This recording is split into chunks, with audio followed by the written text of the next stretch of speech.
गहराई में चलिए, जो चर्चा का रस लेने वाले आज ध्यान इधर रखो बिल्कुल। श्री राज जी महाराज अपने निज बुद्ध का स्वरूप लेके चले, इसको हुक्म का स्वरूप कहते हैं। वो नूर स्वरूप नहीं परम धाम से हिल सकता, एक कंकरी अर्शिक से यहां नहीं आ सकती। अब वो निज बुद्ध का स्वरूप, हुक्म का स्वरूप, निज बुद्ध मतलब अपनी आज्ञा का स्वरूप। इशारा किधर कर दिया? कादर के पास। और कादर ने किधर आगे चल दिया? आगे जो कादर की कुदरत खड़ी है, योग माया का ब्रह्मांड कादर की कुदरत है। जो दुनिया गाती तो रहती है एक नूर से सब जगह उपजा, कुदरत दे सब बंदे। उनसे पूछो कुदरत क्या है, कोई नहीं बता सकता। कादर कौन है? वो खुदा को ही कादर कहते ना, क्योंकि कुदरत बनाती और मिटाती है। सत्य से यदि ये ब्रह्मांड बनता, अक्षर यदि स्वयं इसको बनाते, तो सत्य से फिर सदा सत्य ही बनना चाहिए था। इसलिए कुदरत इसको बनाती और मिटाती है। ये सब बेशक है तोलिया। अब आप इंद्रावती जी, श्री राज जी महाराज ही उनके तन में बैठ के कहलवा रहे हैं हमें समझाने के वास्ते।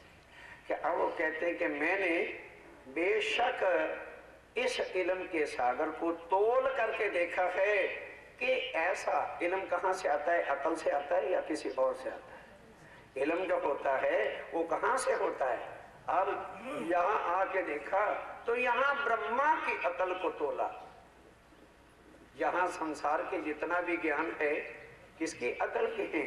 ब्रह्मा की। और ब्रह्मा की अकल जो है यहाँ अहंकार का रूप है। इस वास्ते जो है जिस जगह अहंकार होगा वहां शक ही शक इसलिए होगा कि आदमी अपनी अकल को यहां बड़ा समझता है। रावण के पास इतना ज्ञान था, ब्रह्मा के बाद अगर वेदों का ज्ञान किसी के पास था तो केवल रावण के पास था। लेकिन ज्ञान का अहंकार ऐसा था जो उसकी इतनी दुर्गति हो गई। इसलिए यहाँ का ज्ञान जो है उसका स्वरूप ही अहंकार है और शक ही शक, संदेह ही संदेह। ब्रह्मा जब गर्भ में आए तो आके गर्भ में अभी शक्ल नहीं देखी, पता चला कि स्वयं आ रहे हैं, दंडवत प्रणाम किया। और जब लीला करने लगे तो शक हो गया, ये अहंकार है। अब यहाँ आकर के स्वामी जी आप इंद्रावती क्या तुम कहती मैंने क्या तोला? शक ना पाए कीर्तन। ये कि यहाँ दुनिया में जितने भी ग्रंथ हैं उसमें कोई भी ग्रंथ ऐसा नहीं बेशकी का हो। और अब मैंने उनके सामने, सब दुनिया के ग्रंथों के सामने श्री राज्य महाराज के इस इल्म निज बुद्ध को जब देखा तो उनकी बुद्धि के सागर स्वरूप के अंदर फिर क्या कमी कोई रह सकती है? जो स्वयं ही साक्षात पार ब्रह्म के निज बुद्ध का स्वरूप यहाँ उतराया तो फिर कमी कहने का या गुंजाइश किसी प्रकार की बाकी नजर ही नहीं आती है। बेशक ही बेशक ग्रंथ भी उसके सामने बेशक होने लगे कि बेशक बेशक। गीता भी खड़ी कह रही है बेशक उत्तम पुरुष आप हो, और भागवत व्यास भी कह रहे हैं बेशक अक्षरातीत ही पूर्ण ब्रह्म हो। कुरान भी कहने लगा कि बेशक तुम ही अल्लाह ताला हो। अब्दुल रसूल ने कहा कि नहीं कहा? ये बात है। किसी जगह भी श्री राज्य महाराज की वाणी के सामने अब मतलब ही नहीं है कि किसी प्रकार का और किसी ग्रंथों को देखने की जरूरत पड़ जाए। जब बेशक स्वरूप सामने आके खड़ा हो गया तो फिर झूठ के ग्रंथों के पाठ पारायण करवा के क्या मिलने वाला है? और दुनिया में कोई भी ऐसा ग्रंथ है नहीं जो पूर्ण हो। शक ही शक से भरा है। एक छोटी सी बात तो राजा परीक्षित ने व्यास से पूछी थी, कोई परम धाम का ज्ञान तो नहीं पूछा था। इतना ही पूछा था कि महाराज वो वृंदावन और वो कृष्ण कौन है जिसने बांसुरी बजाई थी? इतना तो उत्तर व्यास दे नहीं सका। और हमारे से पराठ भागवत की तरह सुंदर सा अर्थ। इसलिए आज ये सागर खोला है कि क्यों ना गीता का पाठ कराएं भाई, क्यों ना रामायण का पाठ कराएं, क्यों ना भागवत का पाठ कराएं, क्यों नहीं वेदों की चर्चा सुननी है? क्योंकि इन सब ग्रंथों में पार ब्रह्म के प्रति संशय ही। किसी ने निराकार कहा, या तो 100 ग्रंथों की एक मत हो जाती, फिर तो बात थी। कोई निराकार कहता है, कोई साकार कहता है, कोई कण कण में कहता है, कोई पिंडे से ब्रह्मंडे कहता है, कोई जल में थल में कहता है। और ये क्या कहता है? दिव ब्रह्मपुर धाम नूरमयी स्वरूप सच्चिदानंद अक्षरात्। इतना बेशक स्वामी जी की वाणी में नहीं और दुनिया के सब ग्रंथों में शक के बिना कुछ और है ही नहीं। आसमान जमीन के बीच में, आसमान और जमीन के बीच में बेशक होता न कोई। समय लगा? नहीं लगी। आसमान जमीन का क्या मतलब? और उसके बीच में भी हमने तो शब्द पढ़ने, बात पकड़ में आनी नहीं। क्या मतलब? कि जमीन के रहने वालों में और आसमान में रहने वालों में कौन? देवी देवता ब्रह्मा विष्णु महेश गणेश गणेश सब जितने हैं वो भी, और दुनिया में भी जितने आज दिन तक हुए हैं, कोई भी बेशक नहीं।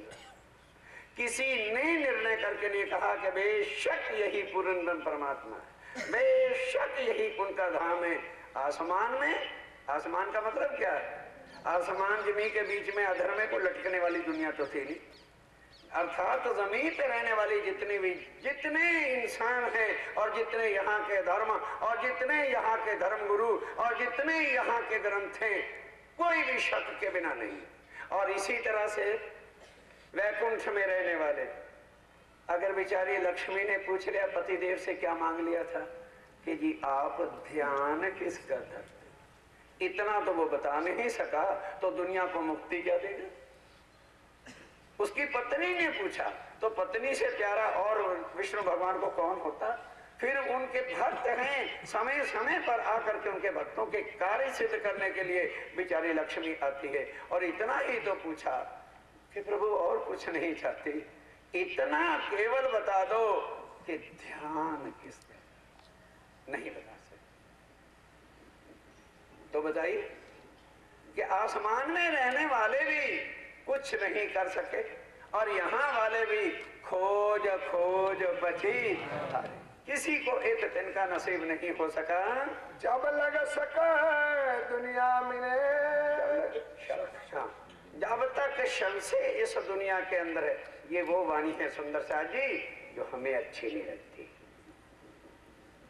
हमारे बस का नहीं इसको सुनना, क्योंकि हमें कमरों में बैठना, पानी के बहाने भागना, भाई कोई मौत है, कुछ जरूरी है यहाँ रहना, जितने दिन रहे रहो, प्रसाद और जा, अपना माया बतेरी पड़ी घूम लो। ये समझ नहीं सके तो दुनिया क्या समझे?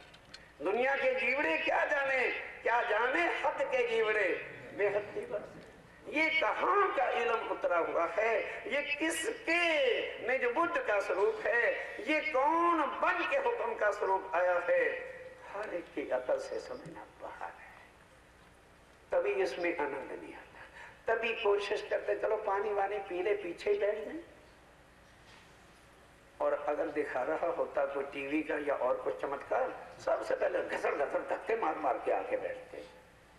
उनकी भी उस जितनी भी इस वाणी की हमें जो कीमत नहीं, तो लेने क्या आए? हर मंच पर पुकारा जाए निकलो बाहर, निकलो बाहर, ना अंदर बैठो। क्योंकि वो कह रहे हैं कि इस जमीन में आज दिन तक बेशक ना आसमान वाले हुए ना जमीन वाले हुए, शक ही शक दुनिया में भरा हुआ है। तो कायम क्यों करे हो? इसलिए जो है जब कोई दुनिया बेशक ही नहीं हुई तो अखंड कैसे हो जाता? उनका यकीन तो तब आगे जाता जब बेशक हो जाते। तभी तो स्वामी जी ने कहा जो लो आत्म ना देवे साख, भले प्रमोद ये बेर 10 लाख। 10 लाख बार किसी को चर्चा सुनाते रहो, आदमी के अंदर इतना शैतान बैठा हुआ है कि वो दृढ़ता नहीं लाने देता। और जब तक दृढ़ता नहीं आती तब तक ईमान खड़ा नहीं होता, और जब तक ईमान खड़ा नहीं होता तब तक रहनी बदलेगी, किसी हालत में नहीं बदलेगी। ईमान नहीं दृढ़ता है तभी चर्चा अच्छी नहीं लगती। समझ भी नहीं आती ये बातें कहाँ की, समझो। और फिर लिखा इस रस भरे शब्दों के साथ है, हर एक की समझ में ना आए कि जमीन, लोग, आसमान जमीन के बीच में तो कोई ब्रह्मांड है ही नहीं भाई, है? या यहाँ है या वहाँ है। अब बीच में का मतलब क्या है कि आसमान के रहने वाले और जमीन के रहने वाले, इन सब के अंदर कोई भी बेशक नहीं है। किसी को पार ब्रह्म के स्वरूप का पता नहीं है और शक ही शक भरा हुआ है। अव्वल से आखिर लगा, एक एक शब्द, अव्वल से और आखिर तक। इता जरा ना कहो शाका। अब किस में? इस वाणी में। अव्वल से लेके कहां से? रास से, और आखिर तक ममदे खरी उम्मत रोशन तक किसी की शक्ति नहीं एक शब्द में कह देगी ये शन से वाला। और फिर जो इसने आके खोला उसमें भी कोई शक नहीं कि ये सारा संसार, सारे देवी देवता, सब तीर्थंकर अवतार, सब यहाँ के भगवान प्रभु देवी देव महाप्रलय में कोई शक की बात है तो बताएं। और उसके बाद जो कुछ आगे है योग माया में, कुदरत जहां है अखंड तो है, पर हर्ष का आनंद वहां नहीं। इसमें कोई शक करता है तो करके बताए। फिर उसके बाद आगे जो है वहां आनंद ही आनंद, नूर ही नूर, एक स्वरूप। सुंदर साधे जी, इसलिए एक वाहिदत होने के कारण से अब इल्म किसको दें? इसका मतलब है कि फिर तो वो कौन सा दर्शन था भाई? राजन कहां है? तुम्हें भी भूल गया? पतंजल ज्ञानी कह देते तो क्या तकलीफ हो रही थी। पतंजल ज्ञानी वाले क्या कहते थे कि स्वामी जी पार ब्रह्म जो है और वेदांत वाले दोनों की एक मत थी, सबके अंदर परमात्मा है। तो स्वामी जी कहते हैं जब सबके अंदर यहाँ परमात्मा है तो इल्म के ग्रंथ किस लिए? इसका मतलब है कि आधों के अंदर परमात्मा बेवकूफ बैठा है। नहीं समझ आई? अरे भाई हम और आप जो बैठ के चर्चा सुनते हैं इसका मतलब है हमारे अंदर परमात्मा मूर्ख बैठा है, और महाराज जी बैठ के सुनावे तो उनके अंदर परमात्मा अकलमंद बैठा है। ये परम धाम में नहीं, यहाँ द्वैत है इसलिए ये चीज है, और परम धाम में वाहिदत है। फिर इल्म अगर वहां पर काम करता है तो इसका मतलब है कि वहां पर भी द्वैत है कि कुछ वहां के जो हैं अंग हैं वो अकलमंद हैं और कुछ वहां अकल के बिना है। इसलिए ये श्री राज्य महाराज का अंग जो निज बुद्ध इल्म का सागर है वहां लीला हो नहीं सकती। अब बोलो यहाँ लाना फायदेमंद रहा कि गलत रहा? कैसे इससे पहचानते हैं? कैसे श्री राज्य महाराज के इस अंग का सुख लेते हम वहां पर? रू अल्लाह के इल्म से, रू अल्लाह के इल्म से, श्यामा महारानी सतगुरुदेव चंद जी के तारतम ज्ञान से फाटक तो खुला। जो लोग सब कुछ इसी में मिलाए बैठे थे, राम उठा सच्चिदानंद का सुना तुलसीदास जी ने तो अपने राम को ही सच्चिदानंद कह दिया।